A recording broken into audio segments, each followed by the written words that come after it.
wildlife biologist. I've been in Alaska since 1976, where I became the supervisor of research for the Department of Fish and Game for interior and northern Alaska.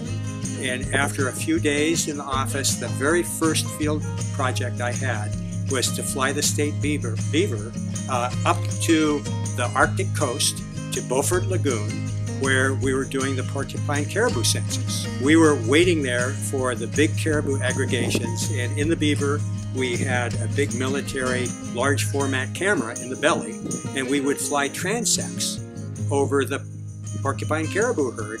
And I will never forget that the big day of the census, we saw an aggregation of caribou, a single group of caribou, 90,000 caribou.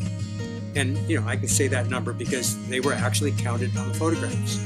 And associated with that big aggregation were grizzly bears and wolves, and it was remarkable.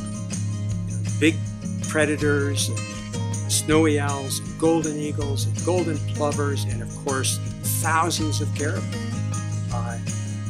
interacting as they have for centuries and centuries. So we've taken our family up there, and we've camped on the coastal plain. Well, I can remember, having our two little tents and our airplane and a pilot. We flew our own plane up and landed on the tundra near the Canning River. And one night we heard noise, and a small little group of caribou, 100 caribou or so on, just kind of came walking right past the tent. And another day we saw muskox, a herd of muskox nearby, so we climbed up the hill and looked out. This is part of America's heritage. It's the only Arctic ecosystem in the United States, that whole North Slope. To know that you've got this naturally functioning ecosystem, that someday you or your children or your grandchildren would have the opportunity to see this area as it was 1,000 years ago.